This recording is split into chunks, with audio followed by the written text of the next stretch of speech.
Hey guys, Blue Jays Domain here. Today we're going to discuss 10 free agents I think the Blue Jays should target.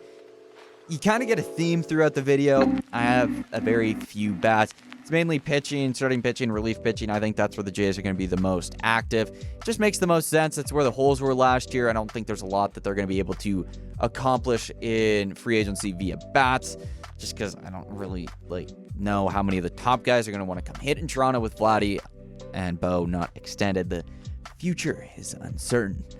But without further ado, let's get into this video. But before we do that, be sure to subscribe if you guys are brand new to the channel. It would mean a lot. I do want to hit 500 subscribers by the end of the year, so help me with that maybe, please. But enough of this self-promotion and shameless plugs. Let's get into these free agents. First one up is Willy Adames, the shortstop for Milwaukee. He's open to moving positions. Third base would be the only other position I could see him really going to.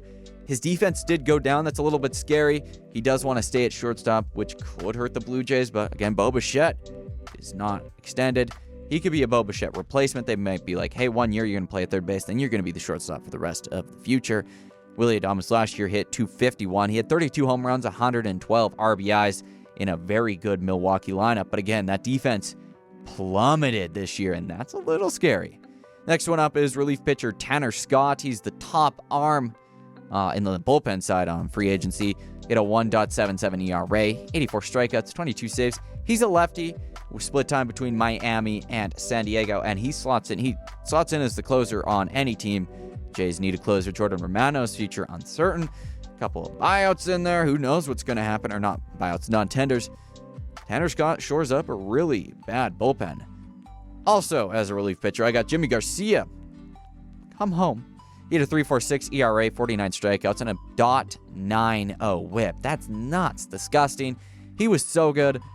He was better in Toronto than he was in Seattle. I think there would be mutual interest to bring him back to Toronto, kind of sit in there as like a middle relief guy, like pitch in the 7th inning. He helps make a bullpen really good. He was one of the bright spots for the Blue Jays early on in the year when nothing was bright. Please come back, Jimmy Garcia. Next one up is Max Fried, the starting pitcher for the Atlanta Braves. He had a 3.25 ERA this year. He struck out 166 batters, a 1.16 whip. This dude is like a perennial Cy Young talks candidate type of thing. He's not always in there, but you talk at the beginning of the year yeah, Max Fried can make a run for that. And I like it. He comes in, he's either the 1 or the 2.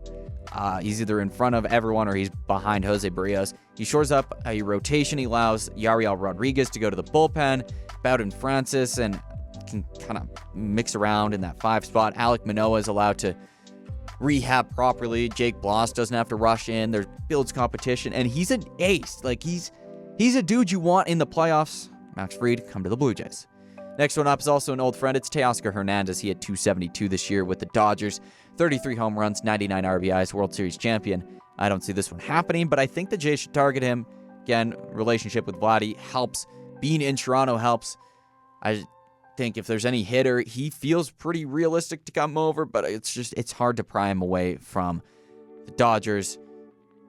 But he fixed the power, man. Anyways, AJ Minter, a relief pitcher for Atlanta. He had a 2.62 ERA, 35 strikeouts, a 1.02 whip. Love to see him come to Toronto again. Shores up that bullpen. One of the worst ones in the league. Dude sits in perfectly that 7th, 8th inning type of slot. So, yeah. Next one up is a bat. It's Tyler O'Neill, the Canadian, the Canuck. He's going to come home.